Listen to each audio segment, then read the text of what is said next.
piece of me that you want. Hey everyone, welcome to Peace of Mind. Let's talk about fear.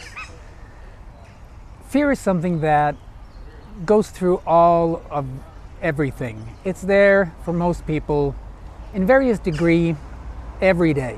So why do we let fear affect our lives so much in everything?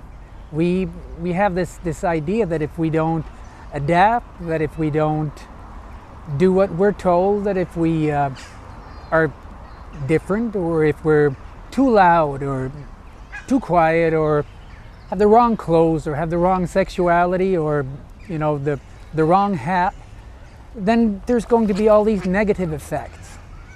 Well, I think it's really important to start thinking about fear as something that you've been taught.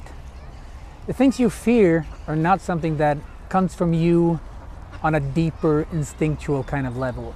Certainly, we have things that we need to be fearful of, like, very dangerous snakes, or if there's a kind of camo suit with a gun starts running your way, then yeah, it makes sense to try to get the hell out of there and to actually, self-preservation, to take care of yourself.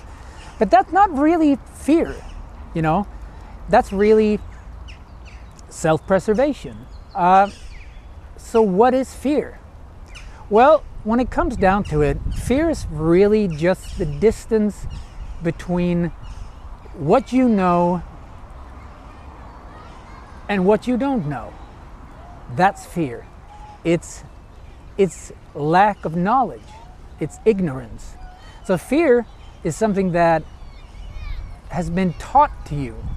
You have been ushered into a belief system of binaries, that if you, from a very small child, if you agree to this, then you will get candy, and if you don't agree to this, then you might get spanked, or there will be other kinds of consequences.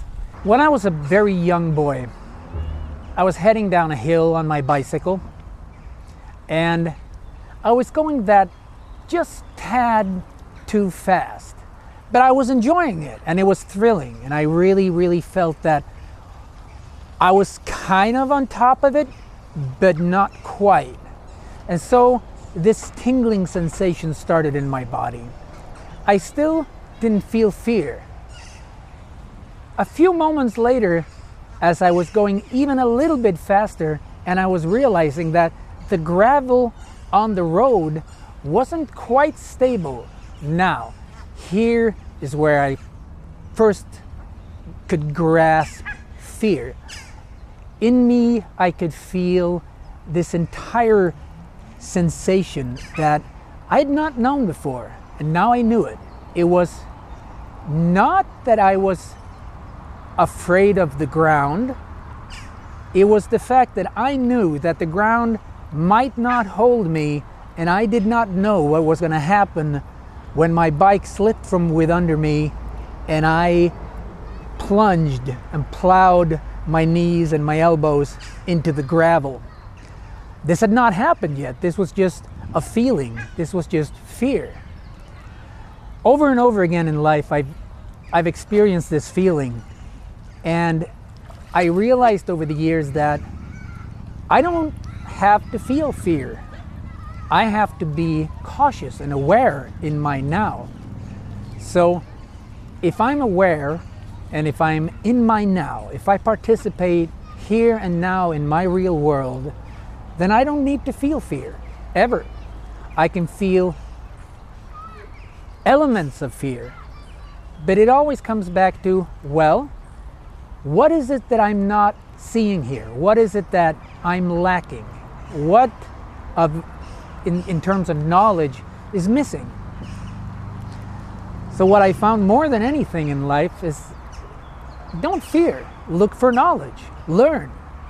So instead of being afraid in our lives, we should go out, spend time in the library, spend time in front of our computers looking for information, talking to our friends and our loved ones, and doing things that excite us, but we're curious about, to learn more about this sensation, this thing called fear, so we can have a more realistic relationship to it, because it's not really real. Self-preservation is real. Life is real. Fear is an emotional and instinctual, intuitive construct of, I do not know what is happening. This is fear. So when it comes down to it, you don't have to be afraid. You do have to be self-respecting. You have to learn how to respect yourself, your body, your needs. You need to know who you are. You need to learn and get to know yourself. This is the first part of working and befriending fear.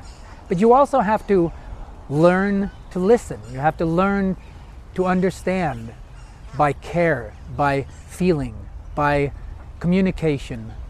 Now, of course, we all know that there's a small part of all of humanity that actually don't have the same functional construction of emotional constructs. But these are a very small part of what is humanity. Most of us, we can trust our emotions, but you have to do it a lot. It's like anything. To get really good at something, you have to do it. And in order to befriend fear and not let fear direct your life, and instead become participating in your life and communicating in your life and learning in your life, well, to do that, you have to do it. You have to go out and talk to people. You have to call that department, or you have to go see that person that you might for some reason not think that you're capable of. But why wouldn't you be capable of? Even if it's hard to write, say, a letter the first time, well, write it again and write it again and write it again. When it comes down to everything, it doesn't matter if you're a carpenter, or if you're a programmer, or if you're a cook, or if you're, say, a gardener, or a musician, or a clerk. The more you do your work, the better you get at it. The latest research around intelligence has started to doubt that there even is such a thing as intelligence in the kind of genius way that we used to talk about. It used to be that they would say that some people are just so much more talented and skilled and brilliant than other people, when it seems, with the amount of research and facts and scientific evidence we have around the psychology and the conceptualities around this kind of stuff, it seems to be that, well, if you do it, you get better. So if you want to be very, very smart, well, then you have to study things that make you very, very smart. If you want to be a very creative person, then you need to start creating, my friend. If you want to be the most lovable, hugging person, then you need to spend your time being the lovable, hugging person and starting to understand and doing all the things that come with that. See, it's all with what we do and the amount of time, the amount of devotion, the amount of discipline that we invest into this that will in the end affect the life we get. This is why we talk so much about, an example, meditation or yoga as a discipline, which we'll get back to in other episodes of this show. But please, take this seriously. If you have fear directing your life, and if you feel that fear is impairing your liberty in your life and the things you do, and if you live a life that you don't want to live because you're fearful, then you need to start looking at what it is that you want to do. Is this in any way something that will take away the freedom, the liberty of someone else? Now, if it doesn't do that, then learn more, find out more about that, because that might just be your thing to do. But always remember, it's just a lack of understanding and a lack of knowledge, and knowledge is easily available. It's so simple. You read, and if you have a hard time reading, listen.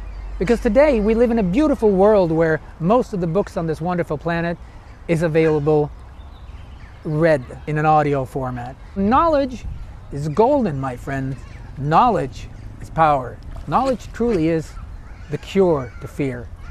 And what is it that comes on the other side of fear? The capacity for love. Because then you don't have to take anyone else's liberty.